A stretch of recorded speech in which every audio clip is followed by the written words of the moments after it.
What's going on, people? It is Thursday, and this is Cowboys Talk. Just touching on a few things heading into the next game on Monday Night Football against the LA Chargers. Of course, a return of Kellen Moore, the offensive play caller for the Chargers. Now, we are going to see, again, there are a few things to kind of tap into because, again, we all know how the last game went against the 49ers. There's really no reason to get into that anymore. Hopefully, it's time for the fan base to move on. Hopefully, it's time for the team itself to move on and hopefully add some things and fix some things that can hopefully gain this team a little bit more momentum heading to the remainder of the season. Unfortunately, in that San Francisco game, we did find an injury in a guy like Leighton Vander Esch, another neck injury, which after his all-pro rookie Pro Bowl level type season he had his first year in this league, we had such high hopes, especially B. Just it could be a very promising career for a guy like this, but the neck injuries have started to add up a little bit, so this is a guy that you're going to have to replace. We're talking about, at this point, he's more of a serviceable type linebacker, but a guy for more times than not, you can expect to be in the right place at the right time, more times than not, once again.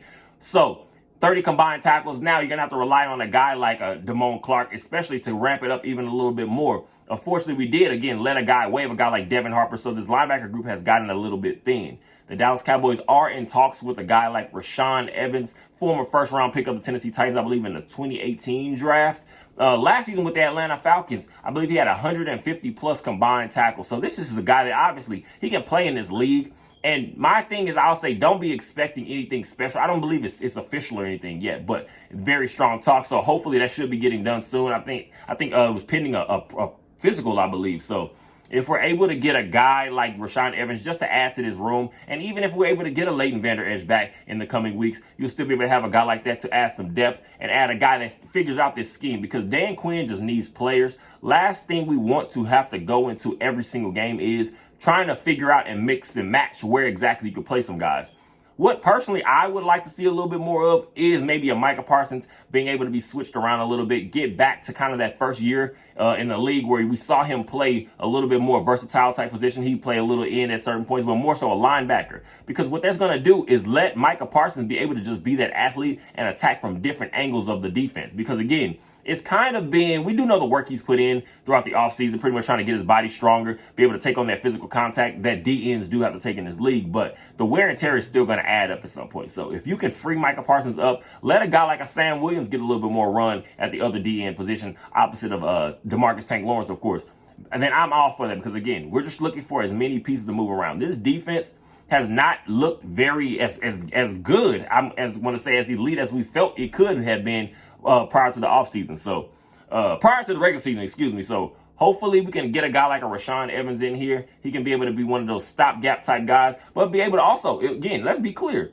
I always have high hopes for guys that are fresh to a team, because sometimes guys need a new environment, new change of scenery. So we'll see exactly what this is, but we're going to have to get through this Leighton Vander Esch issue, because the one thing, again, like I said, he is a guy that you can pretty much count on to be one of those veteran leaders that he just knows where to be and can line some other guys up. So hopefully this is going to be a nice signing. Hopefully this is going to be a guy that can come in and help get this defense itself back on track. After all the offseason talk about how CeeDee Lamb is now as a bona fide number one wide receiver in this league, and all the talk about this new system is going to be more of a quick game, just utilizing playmakers more, it has been a very underwhelming season so far for a guy like CeeDee Lamb, just based on his potential, especially in my eyes. We're talking about a guy, all the hype after that amazing season he had last year, more than 100 catches, of course, more than 1,000 yards. But again, this season, we're talking about CeeDee Lamb. He is 15th in catches. We're talking about 35th in targets. We're talking about 14th in yards.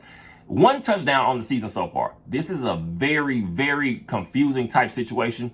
And it's coming out, of course, we hear Jerry Jones over the last couple of days doing his interviews, as he always does. He's asked about pretty much, are we looking to get a guy like CeeDee Lamb more touches? And one of his bona fide Jerry Jones level type statements, he's not looking for CeeDee Lamb per se to get more targets and more catches and more production. He's looking for it to be spread around. I'm not happy hearing that, because, again, we're talking about a guy that's looking for an extension. We're talking about a guy that you plan on being your bona fide number one wide receiver for the future. You cannot freeze a guy out like this out of the offense, I'm going to say, because we do know this offense itself has been very underwhelming. And I feel like that's even an understatement. So you have got to get your playmakers involved. CeeDee Lamb is too much of a talent to waste. You cannot go out through the rest of the season and not get a guy like that more involved in the game. There's not any week I should see CeeDee Lamb is not getting at least 8 to 10 targets a game. And we're talking about easily. And again, if I can look up at the end of a first half, CeeDee Lamb is not walking away with at least 4 or 5 catches in the first at every given half. To me, he's not being utilized the way to his potential, because again, it's not like this offense is just full of playmakers all over the field. We have guys that can make plays. I still want to see us get more involved with a guy like Brandon Cooks. I still think we can use a guy like Michael Gallup more so in the red zone. But there is no excuse for CeeDee Lamb not being the one that's looked at and keyed on as being that number one wide receiver on this team. Because again, CeeDee Lamb is coming up on his contract, and you don't want to call it pretty much as if the front office, the coaching staff itself is doing anything intentionally, but you do have to ask yourself. We know how these contract negotiations get. We did see exactly how the situation kind of played itself out with a guy like Amari Cooper. I wouldn't put it past the Jones family. I wouldn't put it past just the higher ups to maybe want to test a guy like CeeDee Lamb a little bit, see exactly what he's built of. Going to these negotiations, because at the same time, now you do have to ask yourself, is a guy like CeeDee Lamb being frozen out of this offense a little bit? I don't want to put that accusation strongly on anyone, but again, it's going to start to ask, and people are going to start to ask a few questions, and start to kind of wonder a little bit, because again, CeeDee Lamb has got to get more involved. You cannot be the best offense that this Dallas Cowboys team can have if CeeDee Lamb is not one of the lead horses for this, I guess, the whole entire system. So hopefully we can get that rectified. Hopefully we can start to see against this next game against the LA Chargers again, that he will be able to kind of step up and have a little bit more production. I just want to see him more involved. Again, it doesn't even always necessarily have to be downfield. More screen routes, more quick slants. Just get this ball in this guy's hands and see what he can get done. Because again, CeeDee Lamb, if he's playing at his best, this offense is going to do nothing but go up. We do know all offseason has kind of been like, who's going to be that next guy? Again, it's obviously going to be Tony Pollard to replace Ezekiel Elliott's production. We do know what Zeke was, especially those first few years in this league, the workhorse for the Dallas Cowboys offense. Pretty much he was the motor of this offense. So, of course, we let a guy like that go 800 plus rushing yards last season. So, but now Tony Pollard is going to be the number one guy. We're talking about going to OTAs, training camp, all that stuff we already knew. This is Tony Pollard's job to pretty much take over, and hopefully he would be able to, I guess, just be able to show that he's that lead back. We're talking about a guy now, he's 9th in rushing attempts, I believe, 10th in yards, only 2 rushing touchdowns.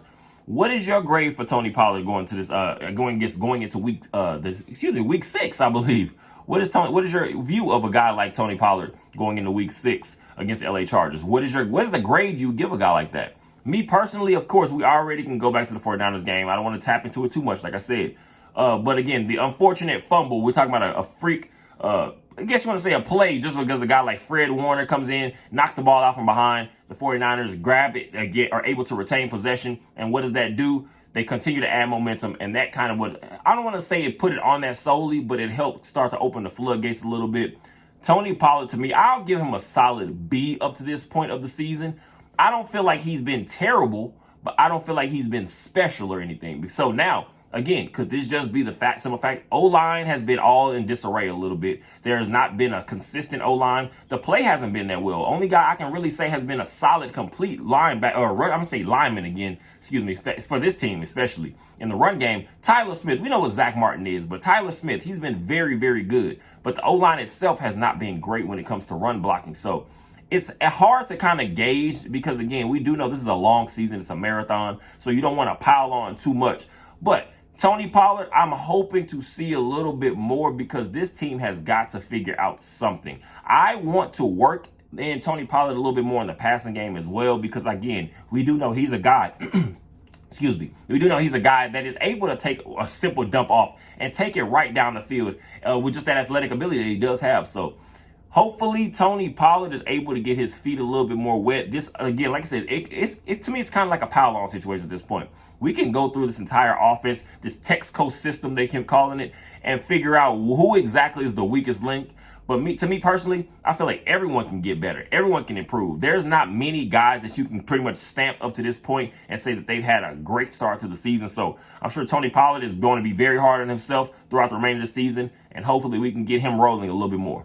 There's much to say about a guy like Dak Prescott, the offense in general, but Dak Prescott being the quarterback, of course, you're going to get the most looks. So I'm 1,061 yards, I believe a 69.4% completion percentage, 5 touchdowns, 4 interceptions. That is very underwhelming because, again, we are having to figure out that you're watching this offense and it feels like it's pretty much, I want to say, in quicksand. It's like in mud.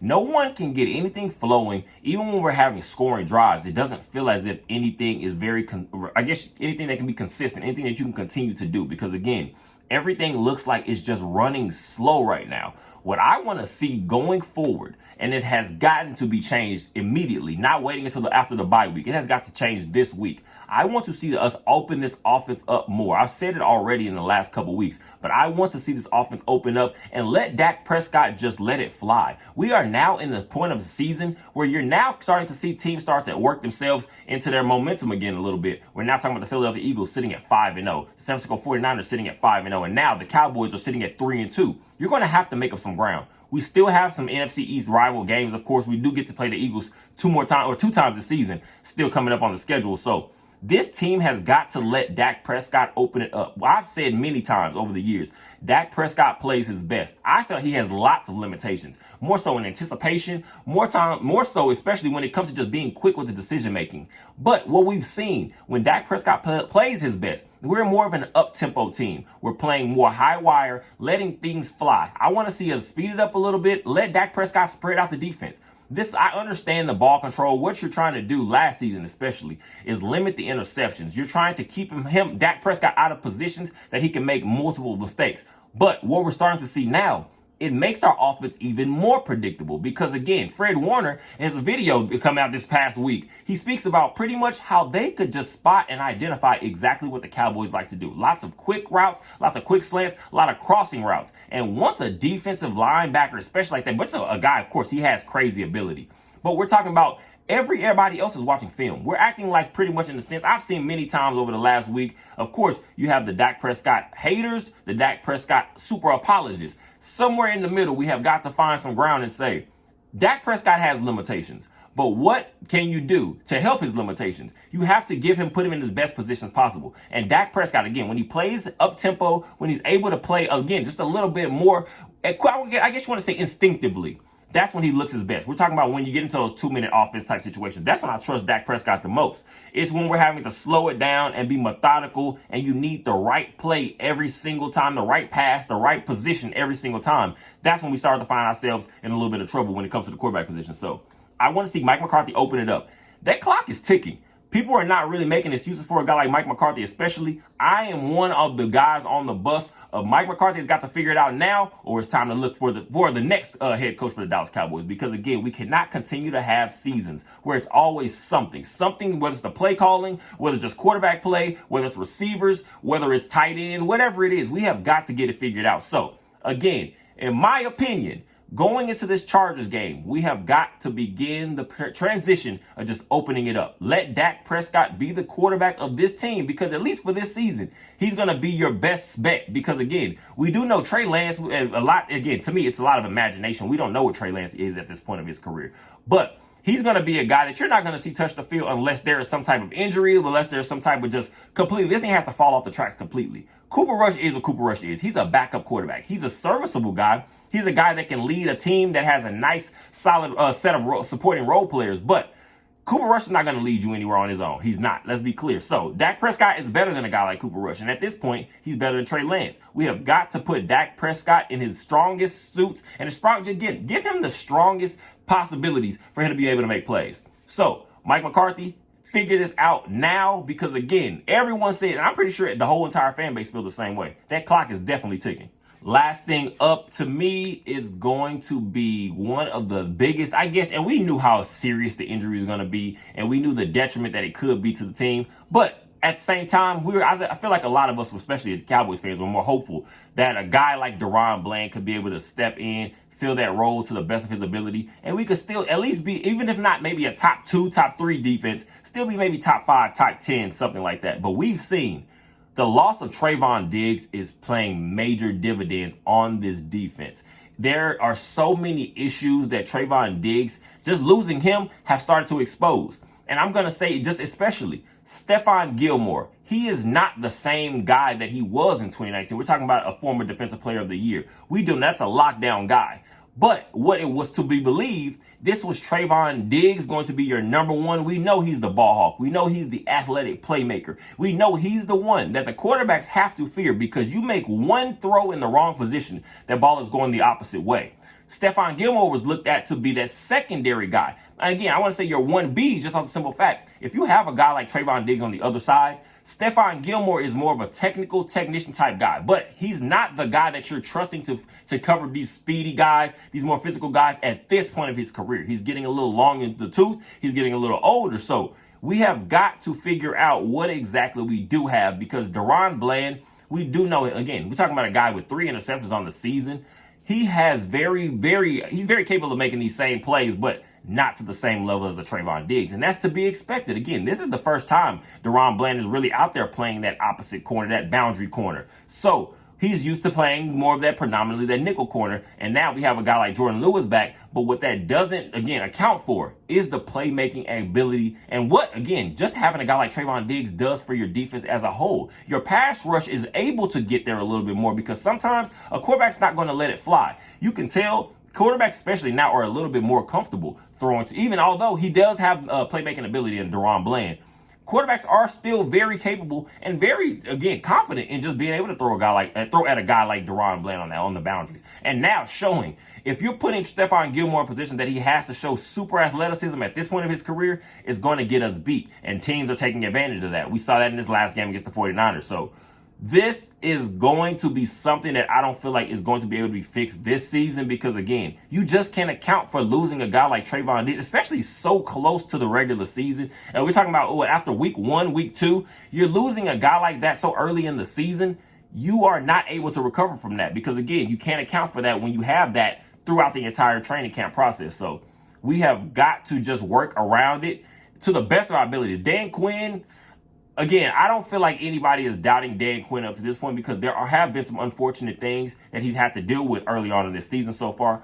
But people are starting to side-eye a little bit, just because, again, we've shown, although we still have playmakers, let's be clear. Nobody wants to hear excuses. This is the NFL. At the end of the day, injuries are going to happen. People are going to lose some of their best players. What you can't do is pretty much just shut it all down and make excuses for it. So we have got to get this figured out. We have got to maybe, again, Dan Quinn, we need him to turn into one of those chess masters again. Move some guys around, which is why I'm saying maybe it's going to take just a little bit more versatility. Maybe it's going to be able to move a guy like Donovan Wilson more predominantly playing closer to the line predominantly. Maybe we're going to have to switch up, again, a guy like Micah Parsons not just solely playing just D-end anymore, because, again, you can't account for what a guy like Trayvon Diggs is. Everybody doesn't have one of those, and we did. And to me, that's what gave us the potential to be one of the best defenses in the league. So, Dan Quinn, get this figured out, because I'm sure the entire fan base is very, very aware that we are not, again, like I said, you can't account for that. That's not something we're going to get back, but we've got to get it figured out. Monday Night Football is going to be the Dallas Cowboys versus the LA Chargers. We have got to get this thing rolling again, because we are now in that sense of where, especially if even the most pessimistic or even the most supportive Dallas Cowboys fans, everybody is still now in that kind of verge where you are definitely kind of have your head on a swivel, because we do know in the NFL, this thing can fall off the tracks very quickly if you do not get things under control. We're talking about the Dallas Cowboys. We're now sitting at 3-2. You find the potential of going into the bye week sitting at 3-3 at 500. And I'm sure no one saw that going for this team heading into the regular season. So we have got to get it locked down. Tomorrow I will be dropping a video. 3 keys to success for the Dallas Cowboys versus the Chargers going into Monday Night Football. I appreciate you guys for all your support. Go ahead and definitely get those likes in, guys. I appreciate it. The support. Go ahead and subscribe, share, comment, all that good stuff. And as always, go Cowboys.